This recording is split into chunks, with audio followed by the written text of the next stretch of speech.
everybody you may or may not know. If you're just joining in with us, you may call me 8618. I am our current first and only terrestrial scouts. That means I'm here to watch over Earth and to see how everything's doing and report back to the rest of you. If you have no idea what I'm talking about, stick around anyway, this will be fun. So, in this episode of Understanding Earth, then we are going to be focusing on our main interest we brought up in the introduction, and that is humans. Now, some of you may be wondering why we're covering humans in particular, and not one of the other equally fascinating creatures such as vague concepts or mushrooms. The simple explanation for this is just that humans don't really know about us yet, and it's kind of unclear whether or not they want to. So, dealing with them in particular has been involving a lot of very careful study, and we've been very delicate with this process, so that's the one that requires a bit more further instruction on our end. So, with my current studies, I have been focusing primarily on my current location in the USA and with information that I've gathered from the internet. For those of you who have been in a different realm of space or a different dimension for the past several years and you aren't sure what the internet is, look for the one with the fiery, sparkly aura that screams at you. That's probably the internet. So, to kick us off, the WHO organization has provided us with a nice informational video created by 369. Thank you to the 369 for taking the time off of 2 days before he retires to work on this video for us. That is very appreciated. This will hopefully give you some useful pointers to learn some general facts about humans, and we've created an sort of informational video style that humans seem to use so that you can become a bit more familiar with humanity's general interests.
Okay, now that we've gotten that out of the way, I want to go through a few more specific practices when dealing with particularly going to Earth and the different methods you might want to consider using during your visit.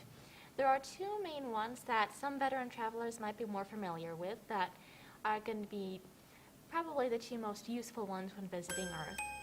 The first one is to take the form of some pre-existing entity that is already here and sort of assimilate yourself into their society temporarily. And the second version is to just maintain a very sort of stealthy appearance, being careful about who sees you as you navigate in your own or another preferred form.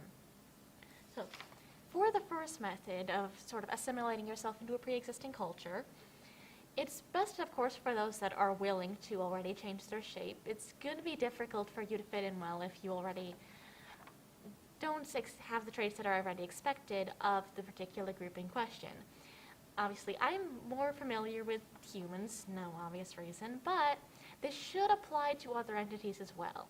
So when you're interested in sort of imitating a certain member of a certain group, it's obviously important to focus on studying them intently.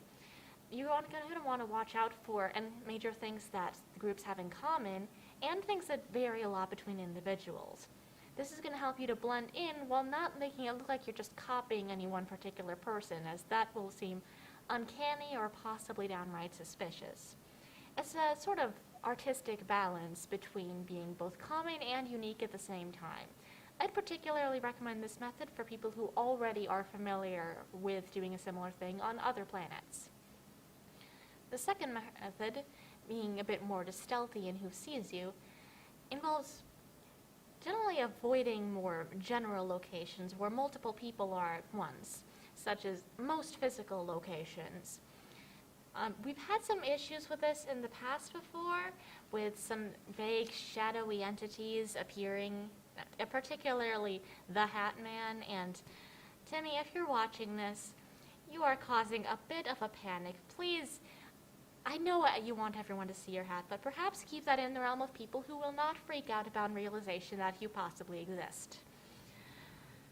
Generally, I would recommend that you focus on individual locations, so to speak, ones that are focusing on one specific person's mind at any given point in time, so that if you're seen, they'll probably assume they made you up. I particularly recommend Wonderlands and Neverlands, as these are most often populated by children, and children will believe and not be bothered by almost anything. Whichever way you do it, another quick PSA here, please watch your traveling companions. We were able to successfully return the man from Torrid, but a certain chaotic entity has infiltrated a children's show, and while the show did seem to instill some lessons of life and friendship into him, the show also ended recently, so we have been unable to find him. If you know anything about this creature's whereabouts, please let the WHO organization know. We do not want to have a literal entity of chaos running around right now. We're trying to keep things generally under control. We can worry about that in some other timeline. Another major point that we're going to want to keep in mind here is to not only respect the people, but also to respect the general land itself.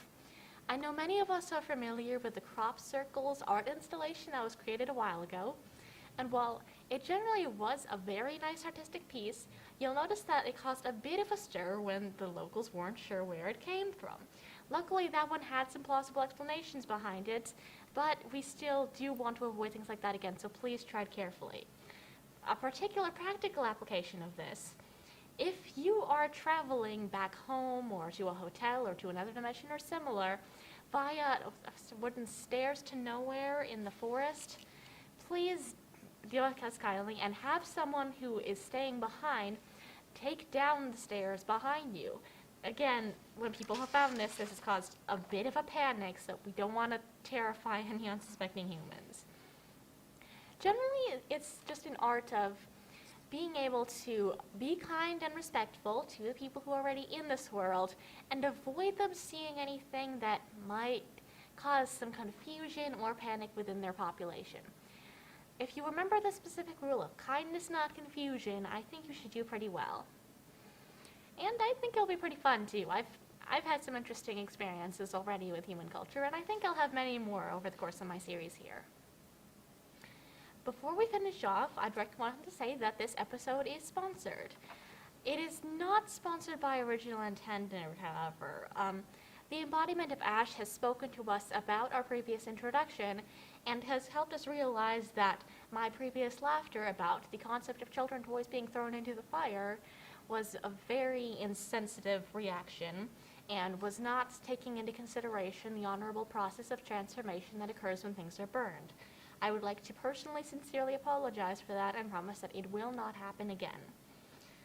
It is sponsored, however, by our substitute, the fluttery, sort of jittery feeling that you have in the depths of your bones or similar, when you have done something that you made yourself do that you didn't think you could, but you were successful in it anyway. Thank you to the sponsor for helping this episode and indeed all of our adventurous endeavors be possible. Good night.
Yep. Headphones on.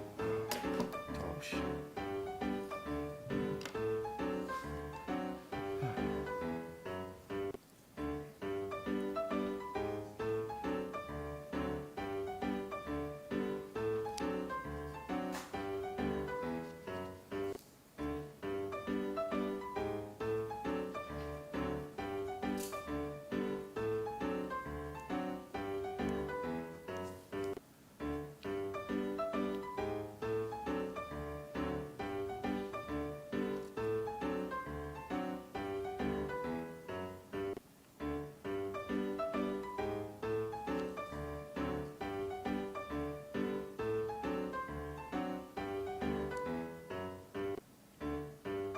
Hi, everybody, and welcome to Dying of Boredom in Swamico. This is the first episode. I'm your host, Josh.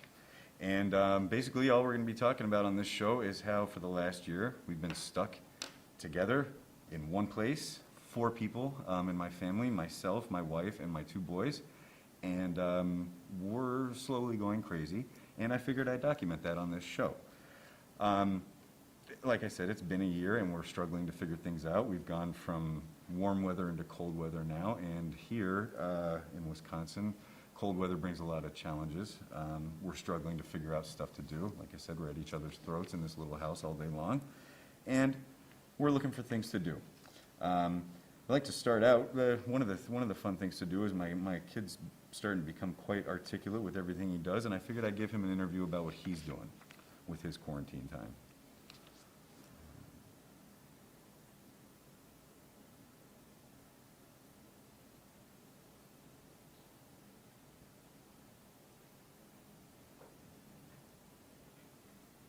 Hi there, Holden. How you doing? Hi, I'm good. Yeah. What's quarantine been like for you so far? I don't know, it's like, it's good to be at home and like have free time, but also like, you want to socialize and not wear a mask and stuff. How much of your free time do you spend playing video games? I'd say like 25%. 25%. Pretty good. Pretty good.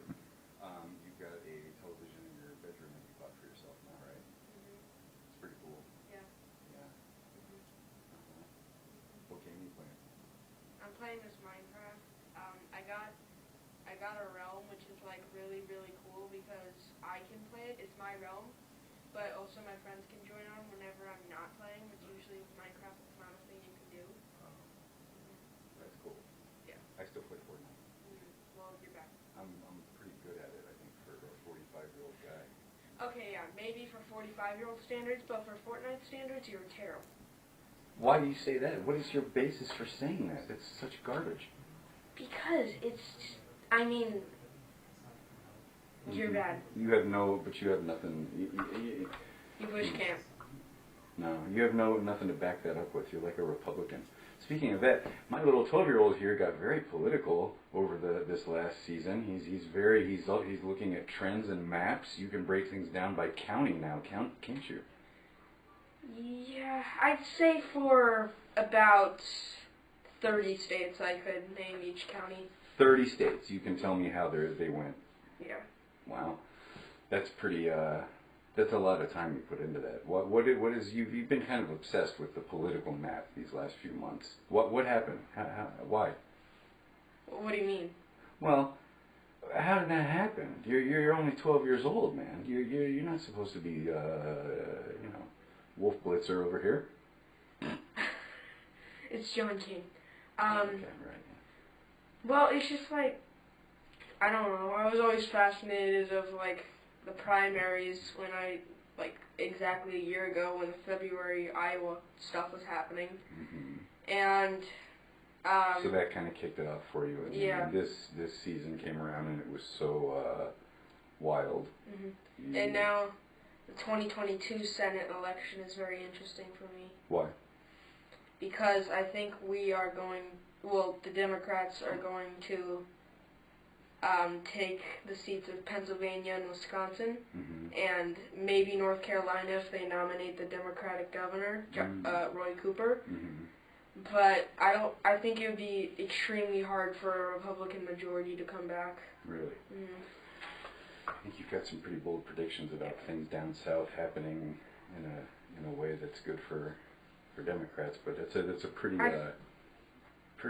big reach. I think the only seat the Republicans could win would be the Georgia seat, because that's like the only seat that's kind of competitive. I mean, Arizona, I feel like that state is rapidly changing, and it's just Phoenix went from like sort of a swing city in 2016 and not liking Hillary that much to a almost top of the hour call in 2020. Top of the hour call. I don't think I've ever heard a 12-year-old use that expression before. Hey, what do you think about Dad's cooking? No. What are you talking about? No. It's horrible. I'm sorry, but wow. You started a coup and nobody liked it. A coup? Yeah, it was a coup. Oh, you're You full cooed of the political family. stuff here. Cooed the family. No, I'm cooking for the Mom works too hard to spend an hour and a half cooking every day. It's what she likes. No, she doesn't. She doesn't. Trust me.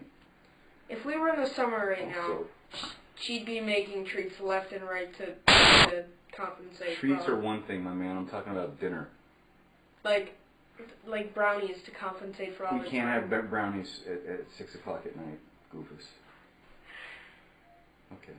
Anyway, it's been really good talking to you. We'll see you again for this series. We'll talk a little more politically for the next show, okay? It's been my interview with Holden. First one. See you later. Yeah. Well, that was my little guy Holden. He's very political. He's a crazy kid for the most part. But that was his take on things that have been going on lately. Another thing, I recently started cooking at my house. I figured I'd give my wife a break from all that. She's a fantastic lady, first and foremost, before I get into this. She is absolutely fantastic, and I shouldn't complain about anything. But I recently took over the cooking in our house. It's been really cool, doing all kinds of new stuff, Indian food, Thai food. You guys all right? There you go. So there's my wife. Clearly, I married out of my league. But this is how she cooks. It just doesn't work. This is how my wife boils water for noodles. It's a big mess that I have to clean up every time she touches it. But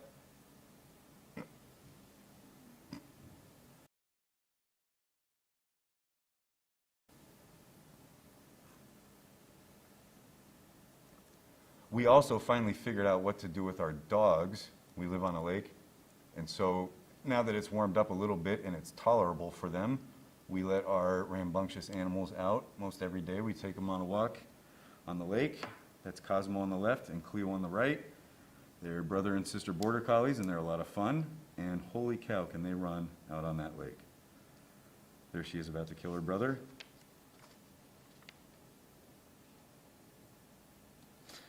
So that's been pretty much what we've been up to. We finally got a chance to use our stupid lake this winter.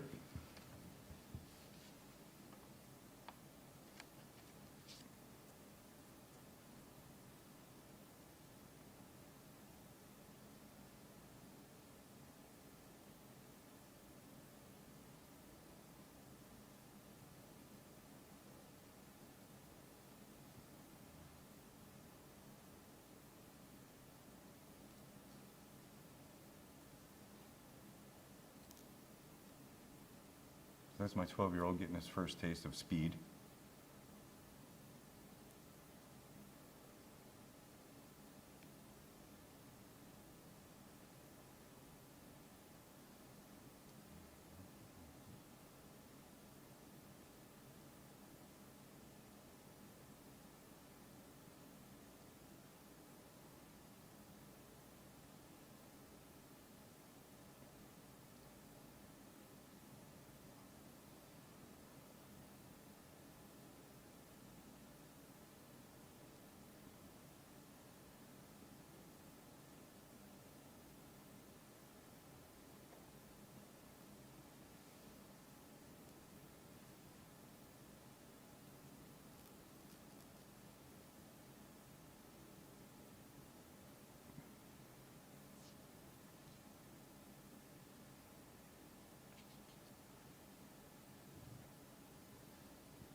No.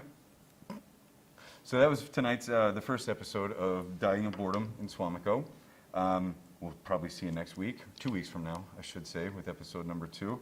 And we'll have some updates on how we're keeping from, strangling each other in our house. Tonight's episode is sponsored by The Kid Shocker. This is you got to have this if you're a parent in quarantine. You just have to have one. For when they just won't shut up or they won't do what you ask them to do, you get a little zapper for them there, and yeah, it's available at all Wallbogs.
Okay, hi.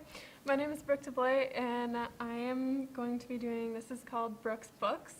And so each episode, I'll give you a brief rundown. Each episode is going to start with, it's going to focus on a specific book, and I'm going to give a brief summary of the book and the author, and then I'm going to go into what makes these books so great or not. So the first book that I'm going to be reviewing is Scythe by Neal Shusterman.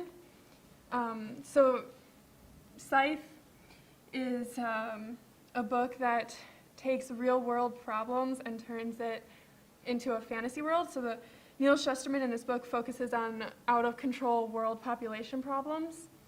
And in the book, people basically, humanity has conquered death. No one dies unless, like, even if they jump off buildings, they can be brought back to life. And so in order to combat the world population problems, the government came up with scythes whose sole purpose is to essentially kill people, and anyone that the scythe kills will stay dead. Like, the government isn't allowed to bring them back to life. But it really also touches on technology and how advanced technology is in the book.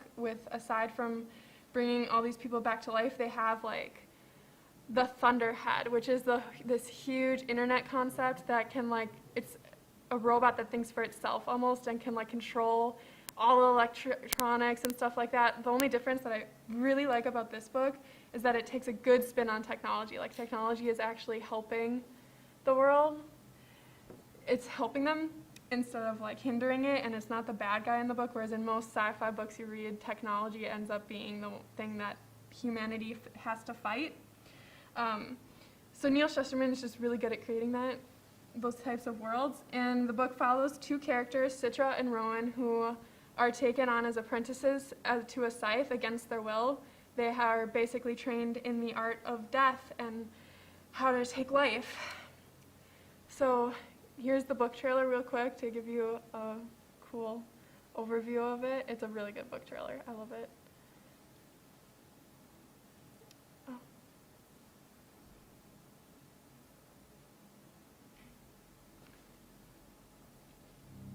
If we are to protect our perfect world, we scythes must live by a supreme set of rules.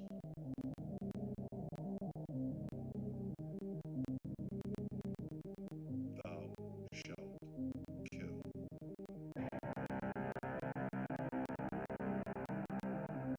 Thou shalt take life without bias or malice.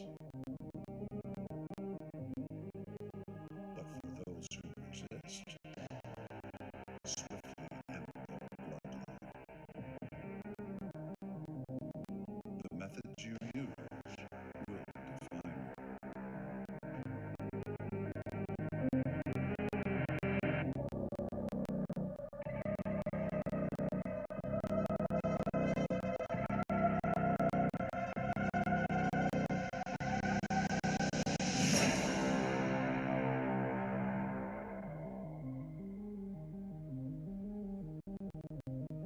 What kind of scythe will you choose to be?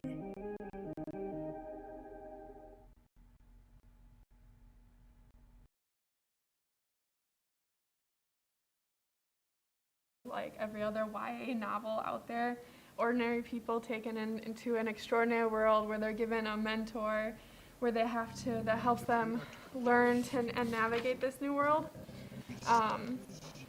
It's a trilogy, so there's 3 books. All 3 of them are now published, so that's great. No more waiting.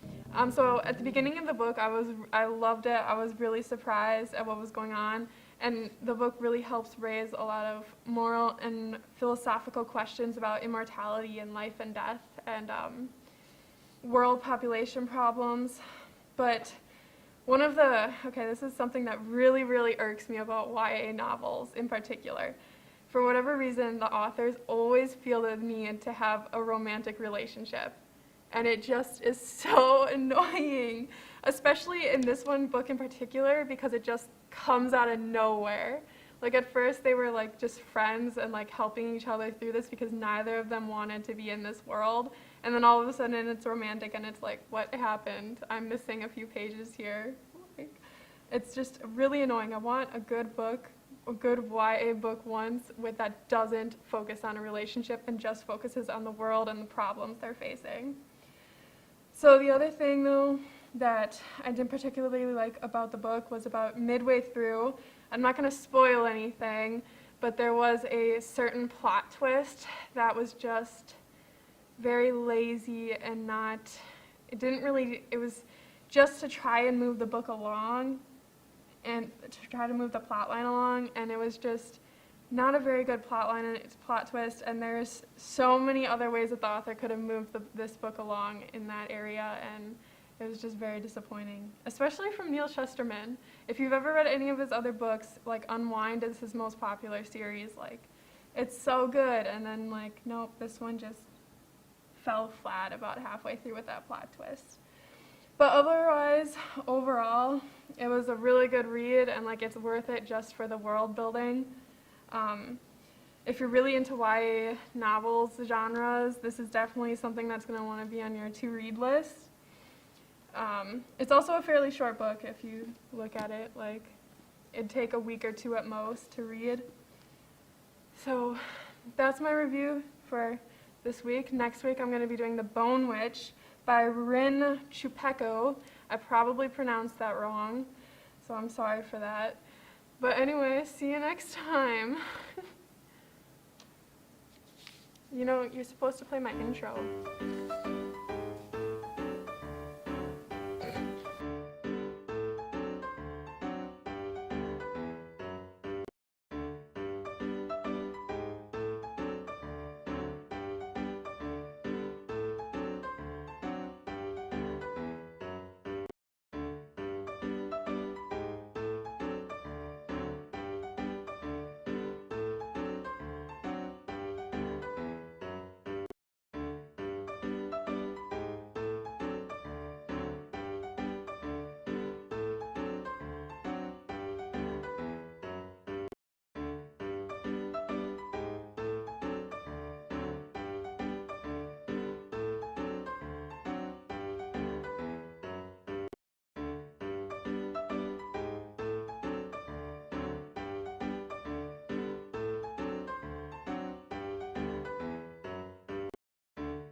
Yo, what's going on, guys? It's Shua, and I am your host here on Let's Grub with That Asian Guy.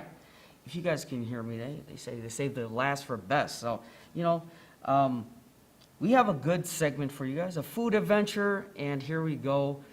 Some pho for some cold nights like this. Who doesn't like pho?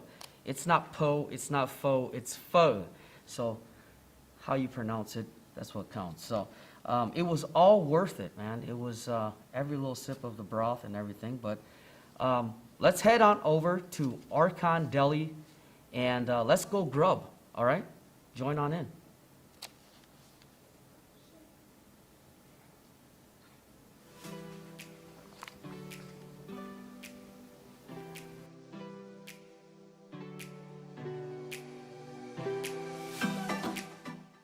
What's going on, guys? We are at Arkan Deli here today.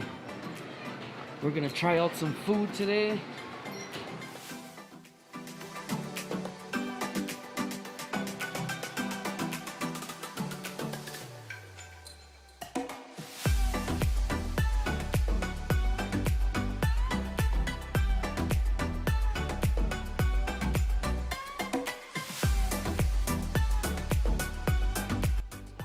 It's Shua. We are here at Arkan Deli on Broadway here in Green Bay, Wisconsin. And I'm kind of nervous because there's a lot of people here that I know and this is awkward. So, but we're going to get our food review in for you guys today and show you guys some good, delicious food for you. So stay tuned, all right?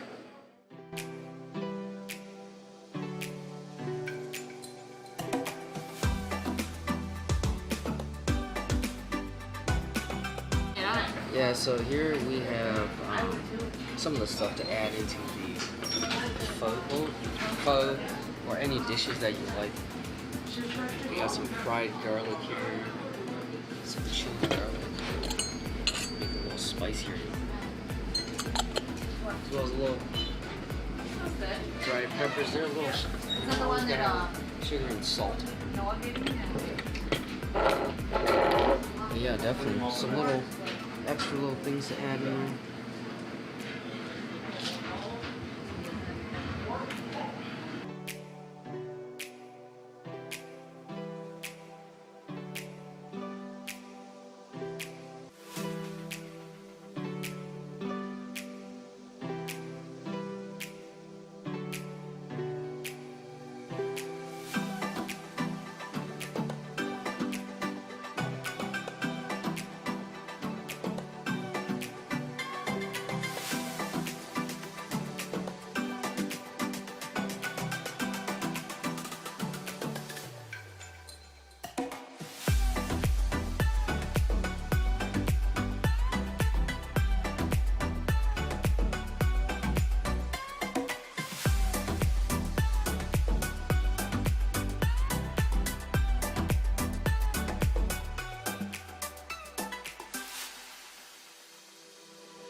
Video footage of me just eating.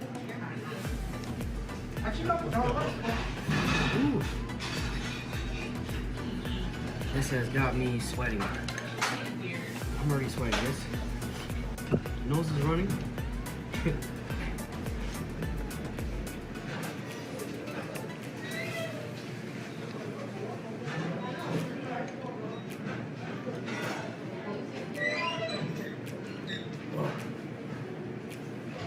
It tastes good, but it's hot. Spicy. Check out this dish though. What's this called? Pad crab bowl. Pack of prowl. Ground pork with some red bell peppers served with egg. I don't know what you call that egg. If it's an egg. Egg on some white rice. Delicious platter though. I'll try it. Watch me devour some more food.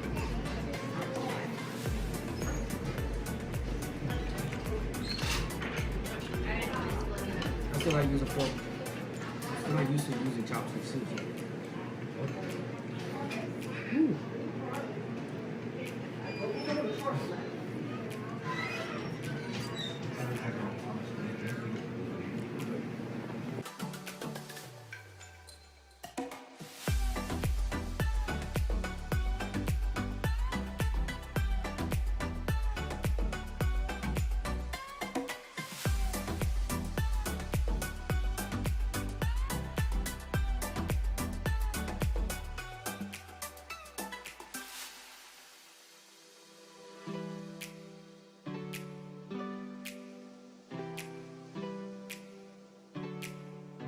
Well, as you can see, we cannot finish all the food because they give us so much food. It's good portion food here at Archon Deli.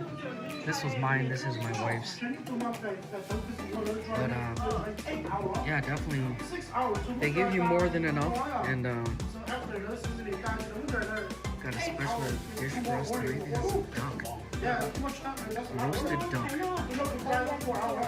We'll see if this is on the menu soon too, so make sure you guys tune in. I just ate some good food today, and I'm with the owner here of Archon Deli out on Broadway here in Green Bay, Wisconsin.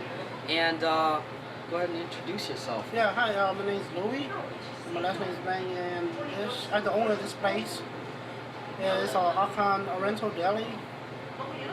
How long you guys been here? We've been here like 7 months. 7 months? Yep, 7 months. 7 months. You guys got to try it. 7 months. Within 7 months, I gave up eating regular pho and ate the pho boat instead because it beats regular pho. So it's really good. They got so many dishes. I think, how many dishes you guys have? Served from... I think we got like 15, 16 dish. So then, yeah. Yeah, So we're gonna make more dish like coming soon too. yeah, so it's a lot, and they do give you a good portion size of the dish too. So I'm full as heck, and just eating a lot. I'm telling you, it's good food with family, especially in the Asian community, the Hmong community. This guy I would call my uncle, and so through marriage. So it's a blessing to have this place here and give me some food to eat. So it's like eating with family. So make sure you guys stop in. What's your address? Yeah, come support us. We just like here like 7 months. So our address is 318 South Broadway. It's in Green Bay. Okay, if you come visit Green Bay, just stop by, okay? Yep. Well, the food was good, and I thank you for everything. So that was good sure. food. Make sure you guys check them out and come by and visit him. They got snacks for the kids, drinks for the kids too as well. So make sure you guys tune in, and we'll see you next time on Shua's Food Reviews.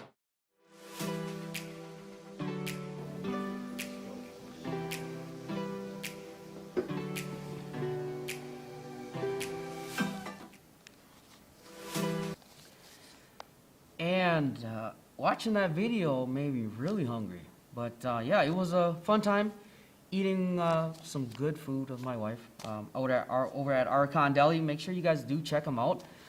They're on Broadway, and some delicious food for you, man, for the soul. So you guys stay tuned for next week's episode at Egg Roll Deli and Food Truck, where I'll be tasting some delicious mussels and some teriyaki fries. That's weird, ain't it? But yeah, well, I'll see you guys next time on the next episode of Let's Grub with That Asian Guy.